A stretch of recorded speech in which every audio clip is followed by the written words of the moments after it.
Welcome to cinema vision. Ajith அவர்கள் நடிப்பில் மகேஷ் திருமேனியோட இயக்கத்தில் தற்போது அவர் நடித்து முடிச்சிருக்க படம் தான் பார்த்தீங்கன்னா விடாமுயற்சி. இந்த படம் பார்த்தீங்கன்னா வர்ற பொங்கலுக்கு ரிலீஸ் ஆக போகுதுன்றதுனால இந்த படத்தோட போஸ்ட் ப்ரொடக்ஷன் வேலைகள் இப்போ ரொம்பவே வேகமாக நடந்துகிட்டு வருதுங்க. இப்போ புதுசாக வந்திருக்கிற நியூஸ் என்னன்னா, இந்த படத்தோட டப்பிங் வேலைகளை பார்த்தீங்கன்னா தல அஜித் சார் அவர்கள் கம்ப்ளீட் பண்ணி கொடுத்துட்டதா அந்த படத்தோட ப்ரொடக்ஷன் ஹவுஸான லைக்கா ப்ரொடக்ஷனை அறிவிச்சிருக்காங்க. அதுல பாத்தீங்கன்னா ஒரு போட்டோவும் ஷேர் பண்ணியிருக்காங்க. அந்த போட்டோல பாத்தீங்கன்னா தமிழ் குமரன் அண்ட் மகேஷ் திருமேனி சார், அஜித் சார் இவங்க 3 பேரும் நிக்கிற மாதிரியான போட்டோவை ஷேர் பண்ணி அஜித் சார் ஹைதராபாத்ல பாத்தீங்கன்னா விடாமுயற்சி படத்தோட டப்பிங்கை கம்ப்ளீட் பண்ணிட்டதா அந்த போஸ்ட்ல அவங்க மென்ஷன் பண்ணியிருக்காங்க. இதையடுத்து பாத்தீங்கன்னா இந்த படத்தோட ட்ரைலர் வர நியூ இயருக்கு ரிலீஸ் பண்ண போறதா படக்குழு ஒரு பிளான்ல இருக்கிறதா ஒரு நியூஸ் வந்திருக்குதுங்க.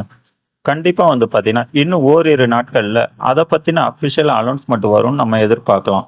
இந்த வீடியோ பிடிச்சிருந்தா லைக் பண்ணுங்க. இதே மாதிரி இன்ட்ரெஸ்டிங்கான சினிமா நியூஸ் அப்டேட்ஸ் தெரிஞ்சுக்கணும்னா நம்ம சேனலை சப்ஸ்கிரைப் பண்ணிட்டு கூடவே இருக்கிற பெல் சிம்லையும் கிளிக் பண்ணிட்டீங்கன்னா நம்ம போடுற ஒரு வீடியோ உங்களுக்கு நோட்டிபிகேஷன் ஆகும்.